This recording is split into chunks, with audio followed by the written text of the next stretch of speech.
Bonjour, vous êtes en direct. Alors, hop, je vais inviter aujourd'hui. euh, j'ai pas encore la tête de. Hop, Michel. Hop, Michel Saint-Pierre. Ok, demande. Bonjour à tous. Je suis en train de me connecter avec une chance incroyable avec une équipe située de l'autre côté de l'Atlantique. Merci Michel Saint-Pierre, mon confrère de SiteLab, qui nous rejoint. C'est un peu tôt, un peu plus tôt pour vous, c'est milieu de l'après-midi pour nous. Quelle heure il est? 7-8 heures? Il est 8 heures du matin. Il est 8 heures du matin. Bon, Ça va. ça va. On va démarrer ce sixième live. C'est donc le dernier de la série Projection. On a des associés qui se sont voilà, produits chaque semaine, pratiquement chaque semaine en live sur Mhm, des sujets multiples. mhm. Et je vais donc conclure cette série-là. J'espère qu'on aura d'autres idées avec Émile, que je voudrais remercier, notre responsable de communication. Mhm. Sur le sujet d'aujourd'hui, ben oui, c'est vrai que c'était pas évident. Comment on peut conclure cette question de projection? Il nous a paru évident avec Michel qui prendra le temps de se présenter, d'évoquer humblement, parce qu'on est un peu dans le frais, hein, on sort de cette Mhm. pandémie, on sort de ce moment très particulier, très atypique. Comment, de chaque côté de l'Atlantique, nous sommes aujourd'hui en train de réfléchir sur notre métier, sur la façon de le faire, que ce Mhm. soit aussi dans notre pratique interne hein, avec nos collaborateurs, la nouvelle Mhm. génération qui nous bouscule, et puis aussi sur cette pratique vers ces territoires. Comment on prend en compte cette pandémie, cette idée clairement que ça ne sera pas que la première histoire de pandémie ou le premier problème qu'on aura dans ces territoires. On est conscient, et je pense quand tu en diras deux mots, je crois que le dérèglement climatique sera certainement beaucoup plus conséquent si on ne bouge pas, si Ouais. nous-mêmes, architectes urbanistes, on n'y essaye pas d'y mettre notre pierre à l'édifice. Voilà, donc merci. Merci Merci de beaucoup. faire ce live à travers cet océan. Je crois et j'espère, on verra s'il y a des grandes similitudes dans notre pratique, dans ce que tu vis, ce que nous on vit. En tout cas, j'espère qu'on a à montrer à nos collaborateurs et ceux qui nous écoutent que penser le monde demain autrement est possible de ces deux côtés de l'Atlantique. Oui, Voilà, à toi absolument. Michel, peut-être en termes de présentation et D'accord. on lancera après dans une discussion ouverte, hein, ce que j'appelle voilà, une réflexion. Voilà, à toi. Libre, Merci c'est en ça. tout cas. OK, ben merci beaucoup et puis pour nous avoir invités à faire ça. Alors c'est superbe. Alors moi, disons, la première chose que je dois dire, c'est que je suis canadien d'origine et puis le français, c'est ma langue maternelle, mais c'est que je parle français très rarement. Euh, et puis lorsque je vais en France ou à Montréal, ça me prend toujours 2 jours pour vraiment penser, euh, être en français. Alors c'est possible que j'ai un peu de difficulté parfois, mais ça va aller. En tout cas, alors nous, SiteLab Urban Studio, et puis c'est qu'on est un petit bureau à San Francisco. Alors on a 20 employés, non en tout. Non, mais c'est une équipe de 20 personnes. C'est une équipe qui est très mixte. Les gens viennent de partout dans le monde, comme Arthur d'ailleurs, et puis qui travaillait Un avec toi ancien de avant. l'agence, voilà, C'est c'est aussi ça. ça. Là. C'est ça. Et puis qui travaille avec nous maintenant. Et puis notre bureau, finalement, ça fait 7 ans qu'on est en opération. Et puis notre focus, c'est vraiment sur l'espace urbain. Alors, c'est que nous sommes soit architectes ou architectes de paysage ou urbanistes, bon, comme formation, mais, mais notre pratique, nous, c'est qu'on collabore avec des architectes, avec des ingénieurs, tout ça, pour faire des grands plans maîtres. Et notre focus, nous, c'est vraiment sur l'espace urbain, en fin de compte. Alors, c'est sur l'espace public. Et puis sur les premiers 15 mètres d'un bâtiment. Alors, c'est vraiment ça qui nous intéresse beaucoup. Le reste, c'est qu'on a des préoccupations de point de vue échelle, tout ça, c'est pas notre focus, finalement. Et est-ce que Euh, vous êtes nombreux à faire du urban design aujourd'hui à San Francisco, en Californie? oui, San Francisco, donc, c'est probablement une des villes où il y a le plus de bureaux qui font du design urbain, en fin de compte, parce que c'est pas une pratique qui est très, très étendue, finalement. Mais à San Francisco, il y a plusieurs bureaux, surtout parce que la ville a pris... la ville est une des premières villes mais c'est aux États-Unis qui a eu, donc c'est un plan maître avec un focus sur le design urbain, voilà, presque 25 ans, 30 ans, ou disons même plus que ça. Alors, c'est assez unique, finalement. Et puis, en fait, il y a 2 ou 3 villes maintenant, mais qui étaient vraiment de l'avant, il y avait New York, donc, évidemment, et puis San Francisco. Alors, c'était les 2 villes qui avaient vraiment débarré la pratique du design urbain, donc, et puis c'est que dans les années 1970, 1980. Et puis maintenant, c'est un peu partout, mais sauf que cette origine-là a vraiment créé, donc c'est un milieu assez unique à San Francisco. Alors, il y a une préoccupation très, très, très, très sérieuse. Euh, et puis sur ces questions-là, finalement. Euh, et puis le bureau, nous, c'est qu'on travaille sur des très gros projets et sur des très petits projets. C'est que nos clients vont entre des organismes à but non lucratif, et puis quand même, les projets qu'on a fait, c'était de travailler avec cet organisme-là pour créer, en fin de compte, c'est des espaces de confort pour les gens qui sont sans abri, pour pouvoir recevoir des services, et puis pour les aider, en fin de compte, c'est à se mettre sur les pieds. Alors, c'est qu'on a fait, en fin de compte, que c'est un toolkit. Et puis, pour comment tu vas dans un espace public, et puis comment tu peux créer que c'est un espace de confort pour que les gens se sentent vraiment que ce soit digne de pouvoir avoir ces services-là. Alors, ça, c'est un projet qu'on a fait. Et puis, l'autre projet, c'est qu'on a 2 ou 3 gros projets maintenant. Et puis, c'est pour Google.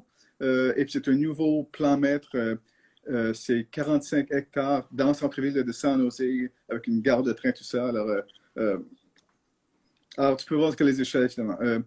Et puis, on aime travailler à toutes ces échelles-là parce que ça nous permet de vraiment toujours avoir une pratique qui est très, très souple.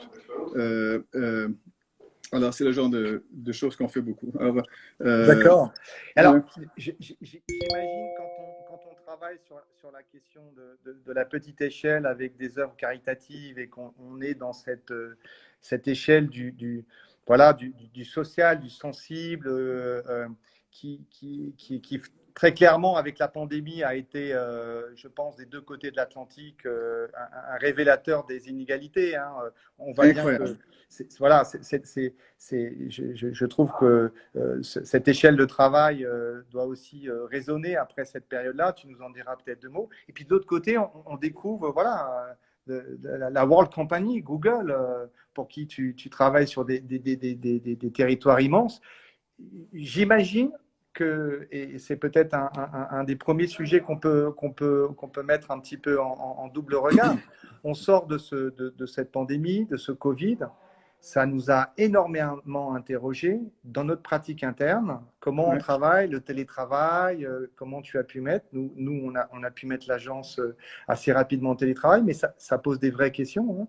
ouais, Je sais que des groupes comme Google ou autres sont en train même de se dire qu'il serait intéressant de faire complètement autrement en termes de travail. Les surfaces de bureaux, je sais qu'il y en a qui ont abandonné leurs grands projets de surface de bureau, qui sont en train de réfléchir. Donc, pour toi, cette sortie de la pandémie, quand on parle de ces 2 échelles, même personnellement, qu'est-ce que du côté de l'Atlantique, on peut transmettre comme information ici à nos collaborateurs et à ceux qui nous écoutent? ouais.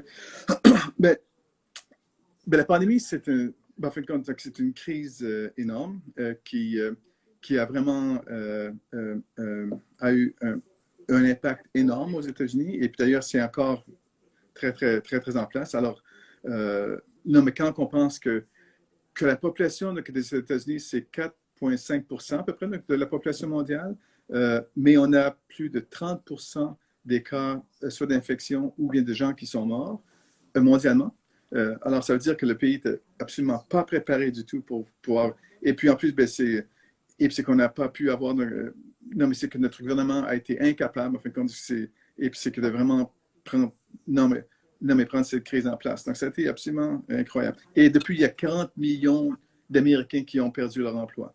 Alors, ça a non, non, c'est un impact économique énorme Ouais, ouais. et Ah oui. social aussi, évidemment. Ouais, ouais. Oui, Puis, ah ouais. ouais. Et puis, au point de vue travail, ben, c'est qu'on travaille tous à la maison. C'est qu'il y a beaucoup changé de la façon qu'on travaille parce que la façon que nous, bon, c'est qu'on est une petite équipe, tout le monde est très, très actif dans tous les projets qu'on a, avec nos clients, avec nos collaborateurs. Et, et on aime beaucoup, et puis c'est les échanges intenses autour d'une table non, mais vraiment et puis pour trouver des idées. Alors, c'est que ça nous a fait vraiment repenser comment on travaille. Et même si ça n'a pas été très, très facile, donc c'est pour s'adapter, c'est qu'on a été capable quand même de pouvoir tous travailler à la maison avec nos ordinateurs et utiliser tous les outils qui sont disponibles pour pouvoir nous planifier. Après la pandémie, lorsqu'on y retourne, il y a beaucoup de questions. Comment est-ce qu'on va travailler? Parce que, non, mais tant qu'il n'y aura pas, bon, mais c'est un vaccin, donc on ne pourra pas vraiment retravailler comme on faisait avant, parce que c'est pas, disons, disons, prudent, évidemment. Euh, donc, ça, c'est une question. Et l'autre question, est-ce qu'on va vraiment penser que travailler à la maison de façon quasi permanente est une façon qui serait appropriée, finalement? Et ça, c'est intéressant parce que quand tu disais que Google et puis, bon, Facebook, alors, non, non, mais San Francisco, donc c'est le centre, en fin de compte, et, et que toutes ces compagnies tech, et ils ont tous donc leur propre approche par rapport à ça. Et puis Facebook a dit, je pense officiellement, que tous les employés pourraient travailler à la maison à partir de maintenant et bien pour le futur. Donc, alors même que c'est réglé, pas de problème. Alors que Google a eu une autre approche. C'est intéressant. Ils disent que pour l'instant, que ça fonctionne bien parce que les équipes sont bien en place et les gens se connaissent bien et ils ont pu euh, continuer, en fin de compte, que c'est une démarche assez. Mais sauf que lorsque tu amènes avec des nouveaux personnes dans l'équipe et qui ne connaissent pas encore comment travailler, tout ça, comment est-ce que tu crées donc, un système pour qu'ils puissent s'incorporer dans une équipe? Alors, c'est pour ça que le travail à la maison, je pense que c'est pas finalement la solution finale, Oui, bah, mais sauf que ça permet beaucoup de flexibilité. ouais. Quoi. Bien sûr, bien sûr. Bah, en tout cas, nous ici en France, et on n'est pas les seuls hein, dans le Mhm. métier, on est en relation avec pas mal d'agences françaises, parisiennes, on s'échange. Bon, bah, clairement, on a réussi à mettre nos équipes en télétravail, mais c'est du télétravail forcé. Comme tu C'est dis, ça. on se connaît. Il faut passer évidemment à revenir sur un travail traditionnel de réunion. Tu l'as dit, hein, à travers les projets de petite ou de grande taille, il y a besoin de ce rapport humain, il y a besoin d'aller voir les Ouais. sites, il y a besoin de créer. Je pense qu'on ne peut pas créer à distance. Pour créer, Non. il faut être ensemble, il faut Ouais. regarder, il faut sentir les choses. Ça, je pense que c'est vraiment une pratique commune qu'on a Ouais. et même dans le monde, parce que c'est vrai que San Francisco, avec Silicon Valley, on se dit, mais vous avez de l'avance sur nous, sur les technologies et peut-être même dans les têtes. Ce que je découvre dans notre petite conversation en amont, c'est que voilà, ce métier, et autant ici qu'aux États-Unis, on est et on souhaite, hein, je pense que c'est ce que tu dis, rester dans cette notion d'un télétravail partiel, C'est ça. fin, et qu'évidemment, pour nous, il faut continuer à travailler. Mais est-ce que sur cette pandémie, parce que tu racontais donc ces chiffres impressionnants des États-Unis, hein, on voit en Incroyable. France qu'on n'est pas non plus loin de chiffres quand même impressionnants. On voit à quel point cette question, tu parlais qu'on n'était pas prêt. Est-ce que pour toi, c'est une question qui est liée à des problématiques d'infrastructure? Est-ce que c'est pour toi des éléments liés Mhm. à des situations politiques? Je lisais récemment dans une revue là, qui parlait de cette question de comment faire les villes demain là, sur Courrier International. Ils expliquaient à travers deux, trois revues de New York que finalement, c'était plutôt un tissu local qui avait manqué, des décisions locales, des décisions d'acteurs locaux politiques qui étaient défaillants, que des questions, parce que j'ai entendu aussi parler, et je voudrais bien toi qui es dans une des métropoles les plus incroyables des États-Unis, plutôt que des problématiques de densité, de villes qui sont avec trop de monde, qui pourraient ne pas, voilà, qui pourraient être un vrai problème dans les questions de pandémie. Est-ce que le regard que vous avez aussi à San Francisco, c'est ce regard qui est décrit dans cet article du New York Times, c'est pas le New York Times, c'est un autre New York, le journal de New York, qui disait vraiment, voilà, arrêtons de prendre les métropoles comme cible, il y a certainement des choses à améliorer, mais c'est des problèmes qui sont liés à des acteurs locaux qui n'ont pas su réagir au bon moment. En France, je pense voilà, c'est encore tout frais, mais je pense qu'on a un tissu local qui a plutôt été bon, qui a permis vraiment d'agir. Il y a même des choses qui se sont créées. Je ne crois pas qu'on ait eu des problèmes. Je veux dire, Paris est dans une zone rouge, mais ce n'est pas parce que c'est Paris, quoi. Je pense que c'est ça la densité. Comment tu vois, toi, de ton côté, et sur ces métropoles américaines, comment elles ont pu réagir par rapport à cette pandémie? Non, mais ce que tu décris, c'est complètement vrai. Mais qu'est-ce qui s'est un peu produit, comme je te dis, et plus possible que d'expliquer ça d'une façon simple, c'est que le gouvernement fédéral n'a pas fourni aucun leadership. Ils étaient complètement... et d'ailleurs, une farce et tout ça. Qu'est-ce qui s'est produit, nous, c'est qu'en Californie, et surtout dans la région de San Francisco, le maire de la ville de San Francisco, et puis avec la mairie, et puisque toutes les villes autour de San Francisco, non, mais la région, très, très tôt, ils ont pris que c'est une décision de fermer la ville. Et puis d'ailleurs, c'était une des...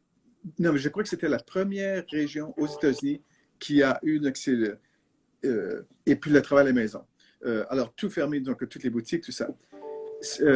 Et puis la Californie, et puis le reste de la Californie a pu suivre assez rapidement, bon, après ça. New York a été un peu lent, à réagir, et puis d'autres villes, ça. Mais la Californie, l'ensemble de la Californie a en fait très, très peu de cas, comparativement à New York. C'est une différence incroyable. Et puis, c'est essentiellement dû, c'est au courage, en fin de compte, du maire de vraiment prendre une décision aux sans décisions support locales. fédéral. Décisions locales. Bah, tu confirmes ce que dit cet article. Mais c'est vrai que, si tu veux, dans notre pratique, on se dit, voilà, la métropole, nous en France, les métropoles, elles ont eu beaucoup elles ont été en avance, il y a beaucoup d'argent qui sont intégrés dans les métropoles, il y a l'économie est dans la métropole, malheureusement, certainement en décalage par rapport à des villes moyennes. Et c'est vrai qu'on a ressenti, en tout cas, un mouvement pour aller habiter des lieux plus confortables, plus agréables, à la campagne ou autre chose, des mouvements. On sent que ça va peut-être pour quelques-uns. Moi, je reste persuadé que la métropole a toutes ses qualités. Je reste persuadé qu'il faut l'améliorer. Il faut peut-être répartir un peu les forces économiques et argent. Est-ce que pour toi, aux États-Unis, ce rapport entre les métropoles et on va dire le suburb, tout ce qui est autour, ces territoires, parce que la Californie est grand, hein, je crois qu'il y a autant d'habitants en Californie qu'en France, c'est ça? Pas autant. Il y a 40 millions d'habitants aux Oui. États-Unis. Bon, mais c'est intéressant de voir les échelles. Et voilà, est-ce qu'il y a eu un débat ici chez vous sur cette question de, voilà, un peu métropole, ville moyenne, campagne, quel est le mouvement? Est-ce qu'on s'est trompé? Est-ce que les urbanistes ont poussé la métropole avec les politiques? Comment ça se passe là-bas aux États-Unis? À mon avis, nous, c'est que ce débat-là n'a pas été aussi intense ici qu'à New York, par exemple. Parce qu'à New York, c'est un débat très, très fort à cause de la densité, et puis que vu qu'ils ont été un peu lents donc à réagir, mais c'est que le virus, c'est que c'était rendu très, très vite, a eu beaucoup, beaucoup de dégâts. Ici, finalement, donc même si la ville de San Francisco comme telle est très dense, donc même si ce n'est pas très, très haut, donc comme densité, mais c'est quand même très, très dense, donc comme population. Je ne crois pas qu'il y a eu cette discussion-là comme telle. Mais qu'est-ce qu'on a eu comme discussion, nous? C'était beaucoup plus sur comment est-ce que nos espaces urbains devraient être plus faciles à modifier pour pouvoir créer plus d'espace pour que les gens puissent aller dehors et puis faire autre chose. Et puis, comment est-ce qu'on pourrait aussi penser à nos commerces qui pourraient avoir un peu plus de latitude pour pouvoir se transformer, pour accaparer peut-être l'espace urbain, pour pouvoir avoir, encore une fois, plus d'espace pour qu'on puisse maintenir quand même et c'est une vie sociale qui soit correcte, finalement. D'accord. Donc, Parce que qu'est-ce des que les membres... discussions, ok. Des Oui, discussions parce autour de que, l'espace public, la oui, qualité, tout ça. oui, oui. Mais est-ce Parce que est-ce les que, gens, oui, non, non, mais les gens, je pense que qu'est-ce qu'ils ont manqué beaucoup, c'est avoir et puis c'est une vie publique finalement. Parce que tous les ah, gens étaient confinés à la maison et puis je pense que ça crée beaucoup de crises personnelles finalement de manquer d'avoir ces contacts-là. Et je pense que c'est des questions qui ont été qui ont été élevées assez ah, fort, d'accord. ça.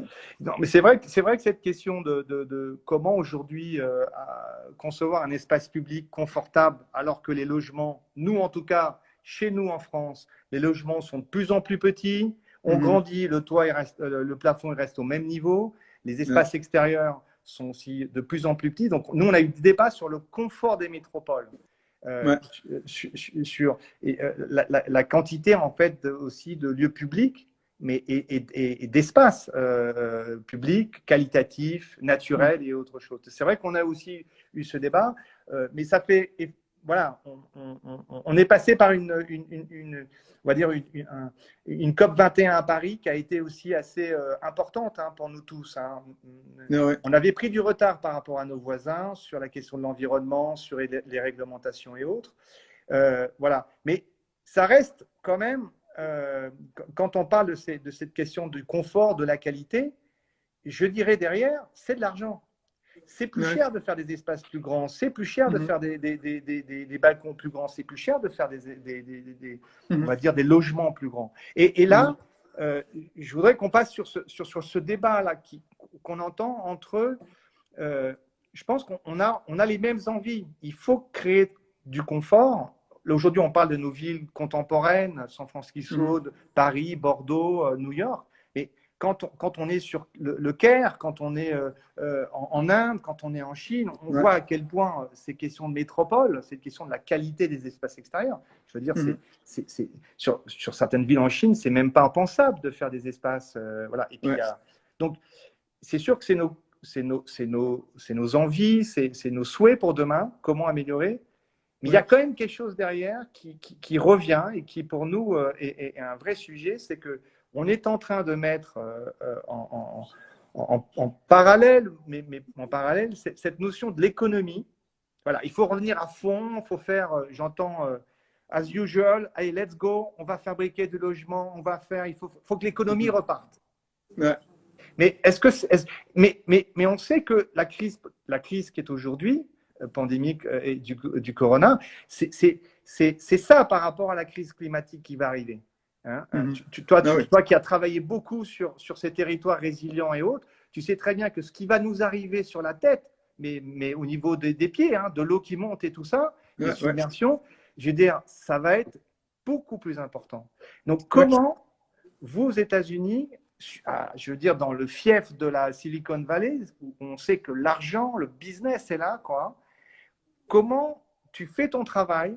Comment tu arrives à défendre cette dimension de l'écologie qui est pas forcément toujours plus chère, mais qui Mhm. forcément amène à réfléchir différemment. Hein, comme on dit ici à l'agence, partir du sol, partir de ce qui existe. Ne pas être obligé de produire, de construire, utiliser les bâtiments existants, réhabiliter les bâtiments pour faire des bureaux ou pour faire des logements. Tu vois, toute cette économie un petit peu différente. En tout cas, Alma, avec mes associés, on pense que c'est le moment voilà, d'appuyer Ouais, fort et même de pratiquement obliger un certain nombre de choses sur cette idée que arrêtons d'opposer l'économie et l'écologie. Il y en a un, si on fait rien, va nous rentrer dedans. Et je pense ouais. que l'écologie crée l'économie. C'est quoi ton point de vue par rapport à ça? Non, mais comme tu dis, ben, c'est la pandémie, je pense que et puis c'est notre première expérience d'une crise énorme, parce qu'effectivement, la crise écologique qui est juste au coin ici, qui va bientôt Non, mais, non, mais- et c'est intéressant parce qu'un des projets et sur lesquels nous sommes impliqués dans San Francisco présentement, c'est fait avec un plan mer, donc c'est pour tout le bord de mer, bon, de San Francisco, par rapport avec la montée C'est de. ça, les eaux et la submersion. Ouais, c'est ça, en tout cas, le sea level rise, comme on dit en anglais. Yeah, yeah. Et puis, c'est que notre client, donc c'est le port de San Francisco, finalement, et qui est propriétaire de tous ces terrains-là. Et puis, c'est qu'on était impliqués, nous, pour les aider à dire que si on va dépenser très bientôt une énorme somme disons, d'argent, et puis pour pouvoir protéger la ville, quelles sont les opportunités que ça permet d'avoir pour vraiment réparer bon, soit des quartiers, pour créer aussi, et puis c'est que c'est des opportunités, mais pour vraiment donc, créer plus d'emplois, donc c'est pour les habitants de la ville, et puis pour vraiment rendre certains quartiers qui sont en très mauvais état, disons, de façon beaucoup mieux. Tu sais. Mais qu'est-ce qui est intéressant, c'est que c'est une crise qu'il faut aborder parce que ça va venir de toute façon. Alors pourquoi pas penser un peu plus intelligemment, de vraiment utiliser cette crise-là pour faire des choses qui pourraient transformer la ville de façon très, très positive. Alors, plus d'espace urbain, plus d'emplois et plus d'équité sociale, finalement, qui pourrait être créée par la transformation du bord de l'eau. Et je crois que lorsque tu mets la discussion, et puis c'est dans un plus grand créneau, finalement, qui dit qu'il faut attaquer cette question-là de façon assez large. Donc, pourquoi pas voir quelles sont les opportunités qui peuvent se produire pour vraiment créer ça. Mais t'es suivi par les promoteurs. C'est vrai qu'on a une notion de promoteur ici, tu vois, de ceux qui construisent l'immobilier. Est-ce que tu es suivi par ces investisseurs, ces promoteurs, ce privé qui, sorry, mais ils font du business. C'est pour remplir les poches de quelques-uns, quoi. Construire, fabriquer. Est-ce qu'ils t'écoutent quand tu parles de cette notion de l'écologie et d'inverser un peu le principe? Ici, c'est difficile. Hein. Ici, c'est difficile. Non, mais c'est la même chose pour nous. Non, mais c'est que les promoteurs typiques, c'est très difficile. Et il faut presque que ce soit. C'est un discours qui s'engage avec la ville, avec les promoteurs, et on est impliqué à presque.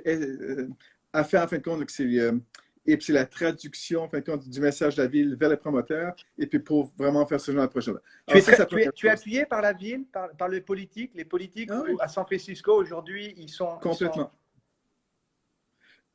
La ville de San Francisco et la Californie en général, c'est comme un pays, finalement.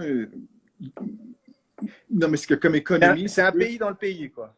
C'est ça, oui. Et puis c'est très, très, donc progressiste, donc comme politique, qui fait que le pays, que l'État, peut-être un jour un pays, a mis en place des politiques et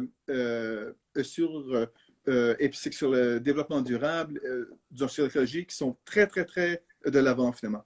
Qui fait que finalement, pour les promoteurs, il y a beaucoup d'intérêt à eux d'embarquer là-dedans, même si ça coûte plus de fric, mais sauf que ça va aider leur projet à avoir l'approbation, entre autres choses. Et puis en plus, c'est que la compétition autour d'eux, maintenant, saute sur cette nouvelle optique. Alors, il doit le faire aussi. Non, je crois que pour pouvoir faire des projets comme ça, il faut que les deux côtés, il faut que le côté public et que le côté privé travaillent ensemble. Parce que c'est très, très rare de trouver des promoteurs qui vont faire ça juste pour être des bons citoyens. Ça c'est bon, rare. tu me rassures, c'est les mêmes qu'on a ici. Hein. C'est exactement les mêmes, tu me rassures. Et est-ce qu'il y a des opérations, parce qu'il y a tendance en France, et c'est un vrai sujet, bon, on n'est pas forcément dans une logique les bons et les méchants, les publics, le privé. Il faut dépasser ça, je pense, mais n'empêche que leurs logiciels ne sont pas encore modifiés. Leur logiciel n'a pas encore été modifié. Il y en a très peu aujourd'hui qui sont capables d'avoir cette conscience. Ils l'ont certainement tous personnellement, Mais Ouais. dès qu'ils rentrent dans on va Mhm. défendre le business, il y a quelque chose qui vrille, qui tourne. Est-ce Ouais. que on a en France des acteurs aujourd'hui privés qui sont en train de prendre des parts de marché en aménagement, c'est Mhm. des aménagements privés. Ouais. Et eux intègrent même des urbanistes, des compétences chez eux. Ils sont en train de grignoter un peu Mhm. notre savoir-faire.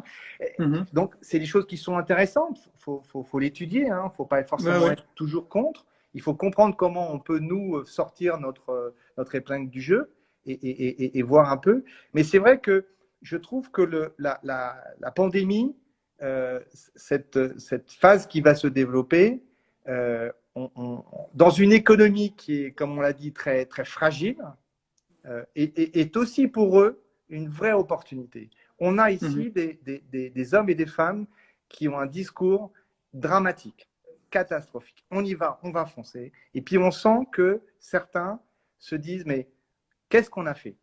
Pourquoi on l'a fait? Pourquoi on a fait des choses? Pourquoi on a enterré toutes les voitures? Pourquoi on a creusé? Pourquoi on a construit ou démoli? Voilà. Mhm. Essayer de se dire, arrêtons de démolir. Est-ce que à San Francisco, vous avez ces organismes privés qui font le job que nous, on peut faire, qui réalisent des choses? Et si c'est vrai, comment ils sont surveillés? Comment ils sont accompagnés? Mhm. Euh, oui, ben, c'est que le Silicon Valley, entre autres, ben, parce que c'est très de l'avant du point de vue Ah oui, technologique et tout en ça. plus, ouais. Alors, toute la question d'être propriétaire d'une voiture privée est vraiment remise en doute maintenant par tout le monde ici. Et, et- alors, c'est beaucoup plus facile lorsqu'on fait des grands projets, mais quand même, ben, en fait, compte, mais ce que nos clients, mais ce que nous disent, nous, bon, c'est qu'on ne veut pas créer donc, des grands bon, des grands parkings donc, et puis les bâtiments parce que c'est une perte énorme de fric et peut-être qu'on n'en aura pas besoin dans 20 ans. Ah, ça. Et puis en plus, ben, et puis tous les gens qui sont plus jeunes que moi ici à San Francisco, la plupart n'ont pas de voiture. Je n'ai pas de voiture.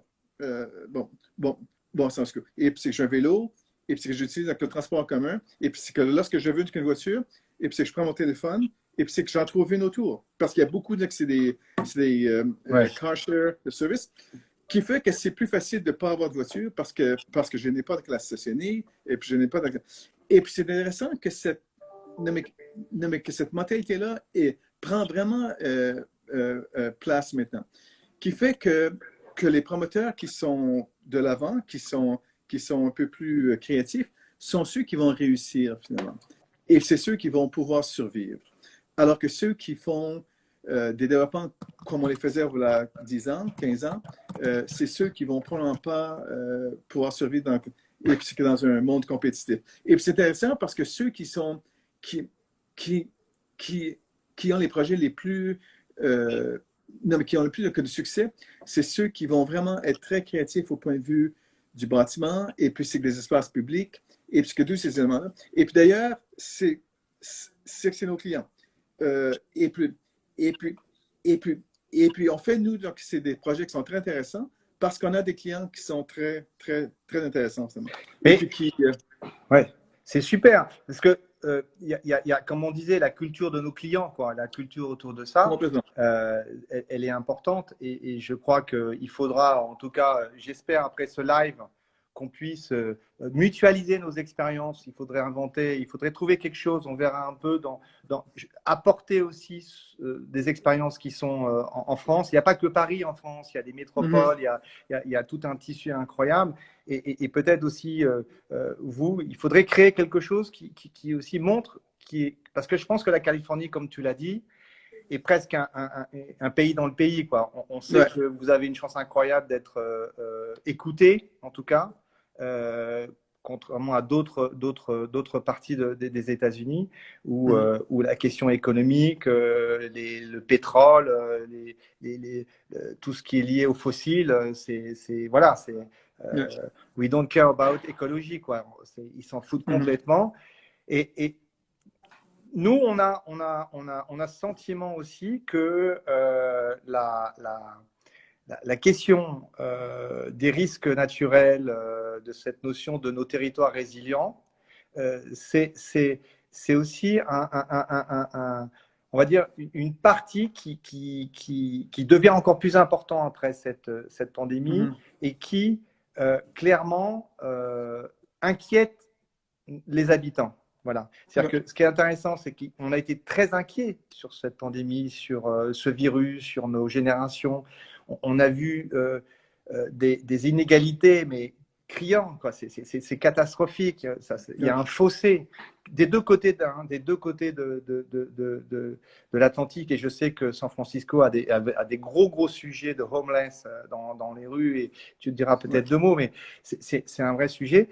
Et j'ai l'impression que cette peur, en tout cas, cette peur de nos concitoyens, par rapport aux risques naturels de demain, on peut, nous, humblement, encore une fois, à notre échelle, toi aux États-Unis, nous dans le territoire français ou européen, essayer de montrer que le risque naturel, la prise en compte aujourd'hui d'éléments qui ont été complètement oubliés, peut faire redescendre cette pression.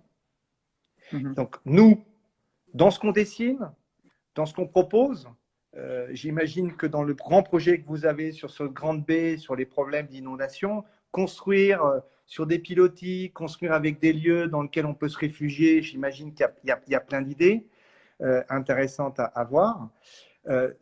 J'ai l'impression que, encore une fois, cette crise ouvre une conscience individuelle.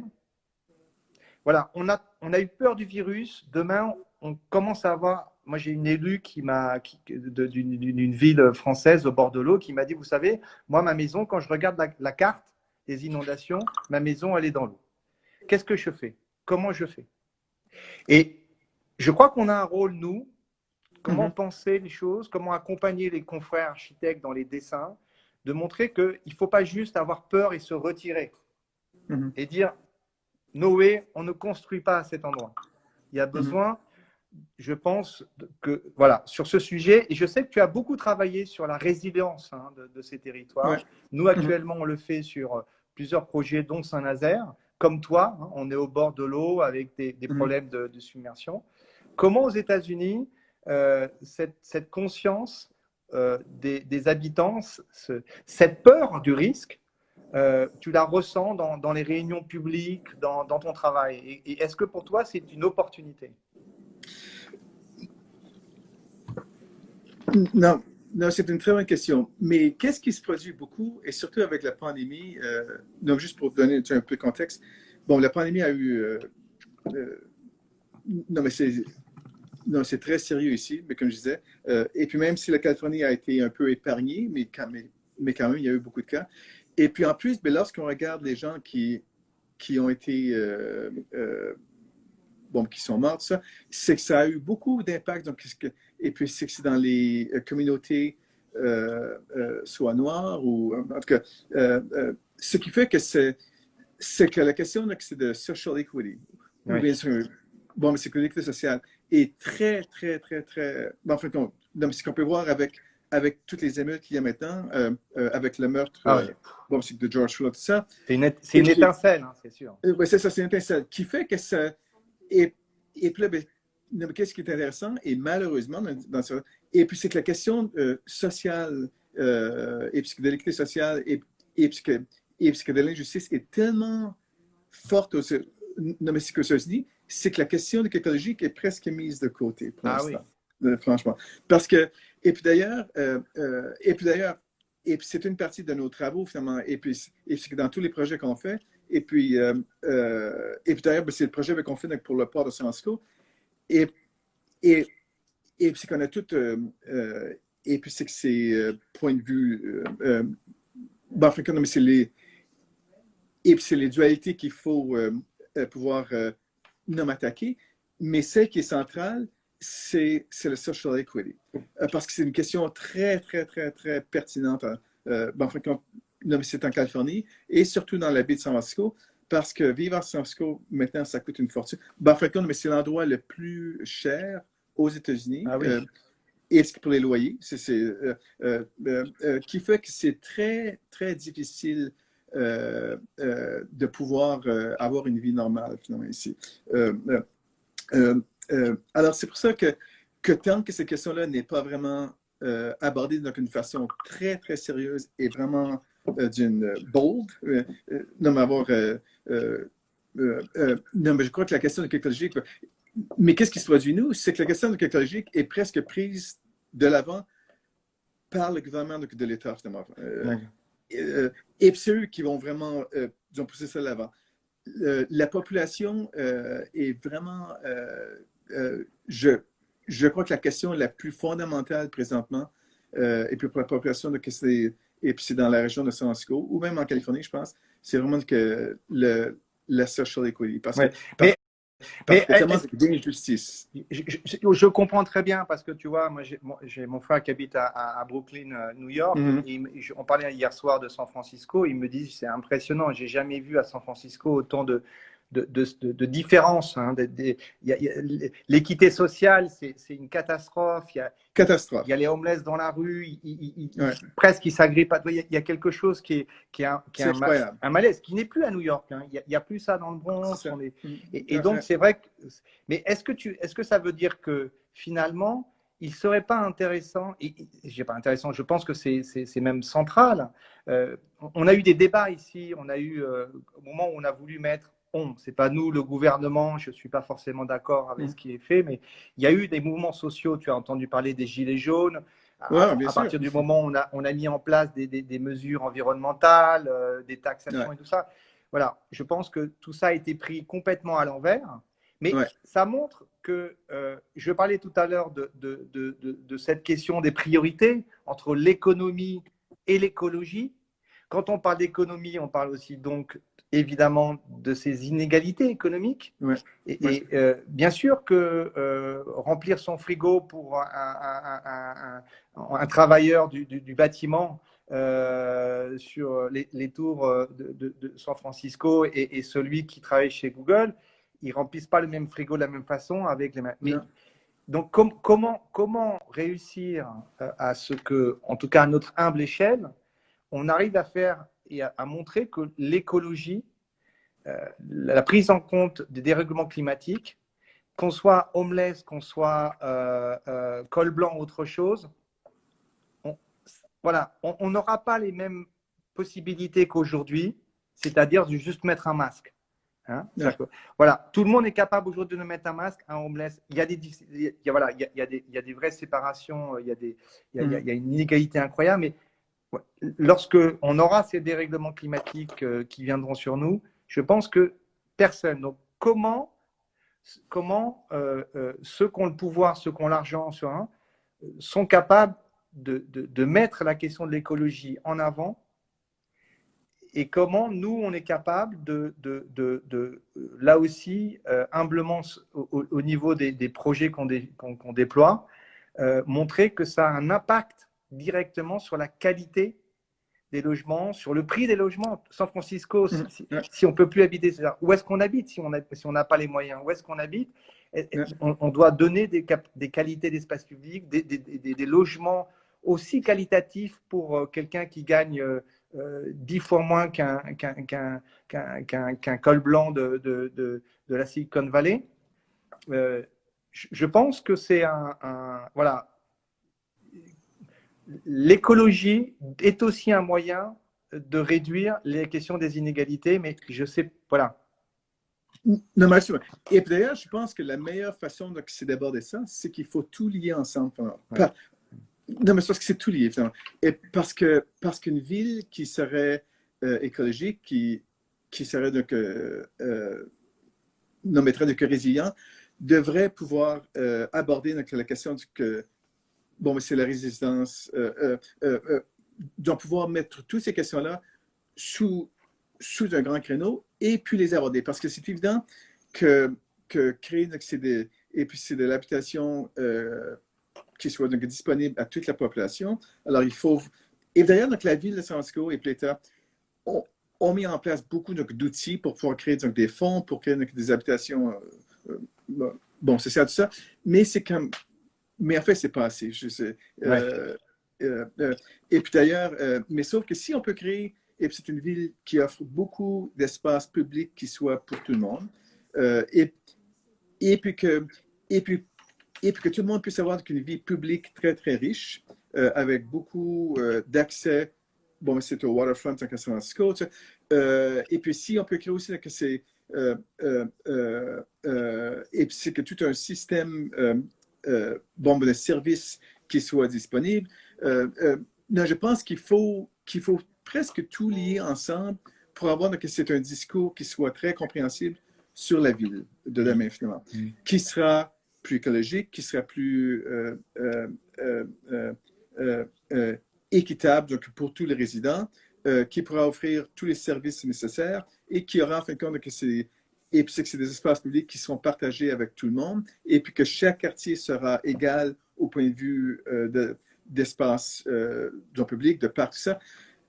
Alors, il faut vraiment tout lier ensemble, je pense. Et puis là, je pense que, parce que si on peut lier toutes les questions de ville bon, résiliente et écologique avec l'équité sociale, je crois que les gens vont avoir une compréhension beaucoup plus grande de qu'est-ce que la ville peut offrir. Parce que je crois que la ville est la solution, mais il faut faire une ville qui soit équitable, finalement. Et est-ce que, alors, bon, bien sûr, je partage ce que tu viens de dire et je crois que notre métier est de plus en plus, on va dire, un travail collectif. Hein. Je crois qu'on fait plus Ouais. aujourd'hui l'urbanisme dans son coin avec des grands plans au Non, crayon non. de Non, ça, couleur. c'est fini, ça. C'est complètement has-been, c'est fini. Ouais, ouais. On a mis en place, et avec Nicolas, l'agence a inventé cet urbanisme négocié, d'ateliers, de Mhm. travail en commun. On essaye Ouais. de pousser encore plus loin. Et je voulais te demander de réagir sur justement cette dimension habitant, cette Mhm. dimension de la prise de parole des habitants, de ce qu'on peut appeler l'intelligence hein, de ces habitants. Comment nous, on a des structures qui ont été inventées, on a des professionnels pour faire le lien, pour faire les facilitateurs, pour faire des concertations Ouais. qu'on appelle des Mhm. concertations, mais Ouais. intelligentes, très en amont. Euh, donc c'est un sujet, on a des structures aussi qui ont été créées pour installer provisoirement dans le temps sur des sites en transformation, donc tu vois, ce qu'on Mhm. appelle la préfiguration. Ouais. Est-ce qu'aux États-Unis, il y a ce travail qui se fait avec les habitants? Est-ce que la parole des habitants aux États-Unis et particulièrement à San Francisco est une parole aujourd'hui qui est totalement intégrée dans ton métier? Euh, encore une fois, c'est que chaque État est très différent. Oui. Euh, euh, mais San Francisco, je pense que c'est probablement l'endroit le plus unique dans tous les États-Unis où est-ce que la concertation publique est de prime. C'est absolument une chose. Et d'ailleurs, une des caractéristiques de notre bureau, c'est qu'on a développé non, mais c'est des outils et une approche très unique pour pouvoir obtenir beaucoup d'informations et beaucoup de participation donc, des gens. Alors, on fait, nous aussi, qu'est-ce qu'on appelle, c'est des phases zéro. Euh, Avant qu'un projet soit vraiment développé, on fait des installations, et puis c'est des installations temporaires où est-ce qu'on invite les gens à voir, bon, ben, on a une foire avec la bouffe, avec la musique, tout ça. Et puis pour que les gens puissent commencer à avoir une perception de qu'est-ce que les sites puissent devenir, pour qu'ils prennent ownership. Euh, et pour que ça devienne aussi, des sites qu'eux sentent que c'est aussi leur projet, finalement. Alors, on fait ça beaucoup. Et puis, Et c'est quelque chose qui, pour toi, est pratiquement euh, unique aux États-Unis. En tout cas, ce n'est pas une culture dans les autres États. Pas autant. Maintenant, donc, ça allait de plus en plus parce que lorsque j'ai commencé avec ma carrière, et puis j'ai travaillé à New York pendant beaucoup d'années, et puis New York, c'était beaucoup plus typique où est-ce que tu as des grands promoteurs, donc un gros projet. Il y a concertation publique, mais c'est Ouais. bon, mais c'est qu'on imprime donc, des plans sur le mur, donc les gens viennent, ils parlent, ils papent, bon, on met ça, et puis on fait ce qu'on veut finalement. Alors, c'est un peu comme ça que ça fonctionne. Alors qu'à San Francisco, bon, les projets qu'on non, mais c'est qu'on a fait avec le plan mètre pour le Pier 70, non, mais qui est un site sur, et sur le bord de l'eau que San Francisco, mais qui était comme un vieux site. Non, mais, non, mais c'est industriel Ouais, ouais, avec. j'ai vu sur le site, ouais, C'est ça. il y a toute une Euh, démarche, des c'est dessins, les ça. habitants Ben oui, dessinent. c'est ça. Et puis ça, ben, c'est. Et, et, et ça a pris beaucoup de temps parce qu'il y a eu beaucoup de concertation publique, mais sauf que le projet a énormément bénéficié de ça. Et puis d'ailleurs, ben, qu'est-ce qu'on a pu faire? Et puis qu'on a pu créer, en fin de compte, euh, c'est une histoire bon, du projet qui a vraiment grandi de la concertation publique, finalement, qui fait que lorsque le projet est allé en face, donc c'est de la commission, donc c'est d'urbanisme, donc c'est est-ce que pour approbation, les citoyens sont venus pour parler pour le Mais, projet, pour dire qu'il faut se l'approuver. mais Michel, c'est un plaisir de t'entendre parler de ça parce que c'est vraiment la culture qu'on a ici à l'agence Ouais. ANMA. Tous les collaborateurs sont conscients que finalement, ce temps du début, qui peut être parfois un petit peu long, c'est du temps gagné pour la suite. C'est Énormément, une énormément. culture et je suis très, très surpris et agréablement surpris, évidemment, de voir que cette méthode, cette façon d'approcher le projet urbain est vraiment intégrée chez SitLive. Et c'est vrai que, bon, bah, on sent bien que la Californie reste finalement très préservée. Quand je dis préservée, c'est-à-dire que on sent Mais c'est bien. très unique. Oui, Ouais. Non, mais d'ailleurs, ben, c'est que notre message avec nos clients, nous, c'est qu'on dit, c'est que notre procédé, donc, la façon qu'on fait, donc, c'est nos projets, c'est qu'on prend beaucoup de temps à travailler avec le site, avec l'histoire, avec les citoyens, pour trouver le DNA bon, du projet. oui, oui, l'ADN, ouais, l'ADN du projet. C'est ça, Qui, ben, parce que le projet, voilà. parce que chaque projet doit être unique. Mm.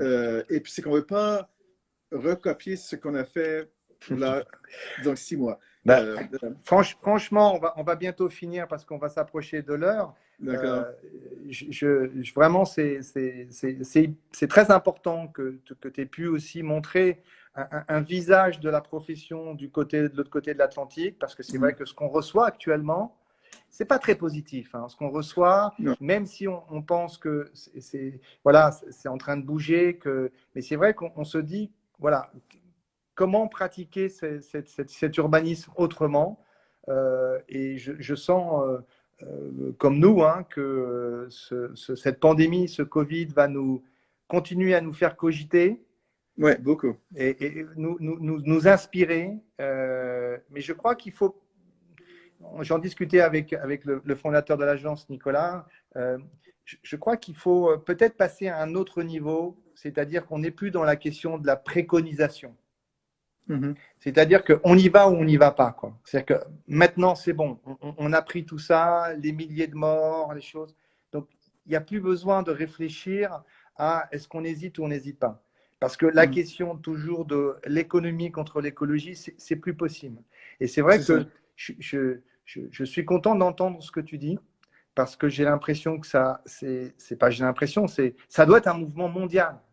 Voilà, c'est pas la France, c'est Mm. pas Paris, c'est pas. C'est ça. On aura beau faire tout ce qu'on veut, on n'aura pas une boule autour, un bouclier autour de l'Europe. Mhm. Et je crois qu'il faut porter la parole. Il faudra Ouais. peut-être, je te laisserai conclure, peut-être essayer de trouver une suite à ce débat entre nos deux régions, peut-être faire Mhm. venir d'autres acteurs sur d'autres territoires. Ce serait Dans bien. le nord dans le nord tu connais hein, le nord de l'Europe, Ouais. tu as travaillé là-bas. Il y a Ouais. peut-être ces questions sur les territoires aux États-Unis qui sont absolument mis de côté. En tout cas, Mhm. merci pour ton intervention. Je vais te laisser conclure parce que c'est aussi extrêmement agréable de t'entendre et d'avoir cette vision positive. Partagée, finalement, là, Oui, absolument. j'imaginais qu'on avait beaucoup de différences dans notre pratique. On ne se connaissait pas avant. En tout Mais en tout cas, cas, c'est très similaire, quoi. Ouais. voilà. Je te laisse conclure. Merci, D'accord. vas-y. Ben, pour conclure, moi, c'est que euh, ben, Paris, bon, la France, est aussi donc, un modèle très intéressant. Et d'ailleurs, c'est que dans le New York Times, donc, il y a eu plusieurs articles, mais c'est que dans les derniers deux mois, sur l'impact de la pandémie en France, et puis à Paris, entre autres, et sur comment que les Parisiens voyait la ville de Paris maintenant et qui se disait c'est intéressant parce que la ville devient de plus en plus abordable, disons plus facile, et qui se disait peut-être que lorsque tous les riches partent à leur maison de campagne et, et puis qu'il y a moins de touristes, la ville devient beaucoup plus habitable. Alors moi, c'est intéressant de voir ça parce que la pandémie, je pense, nous offre l'opportunité d'avoir, c'est un discours sur nos villes et comment elles ont évolué dans les dernières 20 ans, 30 ans, et, et se questionner sur vraiment, est-ce que c'était vraiment c'est une approche correcte finalement, de, de soit des villes qui deviennent, enfin presque des villes-musées, mais comme Venise, où est-ce que le tourisme, c'est la seule économie. Alors lorsque ça disparaît, la ville devient complètement insolvable. Et puis les gens qui sont les venus, donc les gens qui habitent là, disons, ne peuvent pas être fonctionner du tout. Est-ce que c'est un modèle correct, ça? Ou est-ce que la ville devrait être multidimensionnelle, avoir plusieurs facettes pour pouvoir passer dans des crises sans mourir, finalement? Alors, moi, je pense que ça nous fait beaucoup penser à comment nos villes devraient évoluer sur le point de vue économique, écologique, et que c'est toutes des questions qui doivent être toutes liées ensemble, finalement. Et puis, je crois que la question de social equity, qui est très, très importante, parce que l'étincelle qui a créé cette crise sociale aux États-Unis maintenant, qui est très, très, très épeurante, et je ne sais pas que ça va aller, en fait, disons franchement, parce que c'est pas évident comment est-ce que ça va se régler. On sent bien qu'il y a vraiment il y a deux États-Unis. Hein. Il y a vraiment complètement deux mondes et qui ne se parlent pas. Ouais. Et qu'il n'y a aucun discours entre les deux. C'est vraiment terrible. Et puis tant qu'un mouvement progressiste, écologique, économique, ça, qui est en place, il y a aussi donc un mouvement global de fascisme qui s'installe, qui est aux États-Unis maintenant, qui est absolument incroyable comment on a pu aller de Barack Obama à Trump. C'est absolument bizarre, à mon avis. Et puis, il y a des mouvements dans beaucoup de pays dans l'Europe de l'Ouest, de l'Est aussi, tout ça. Alors, c'est pour ça qu'il faut être une voix. Alors, nous, alors qu'est-ce qu'on croit du point de vue politique, économique, ça? Il faut vraiment être une voix sur le carré public pour vraiment pouvoir parler. Michel, thanks very much. Merci beaucoup. C'est vraiment hyper agréable. On est à la fin, ça va couper. Merci à ceux qui nous ont écoutés. Merci à ceux qui nous ont suivis depuis 6 éditions de projection. On va continuer à faire des choses. Merci beaucoup à tous. Merci beaucoup. See you soon, Michel. Merci Arthur, merci Sarah pour qui t'ont accompagné là-dessus. Et merci à Émile. Bye bye. Oui, absolument. Au revoir.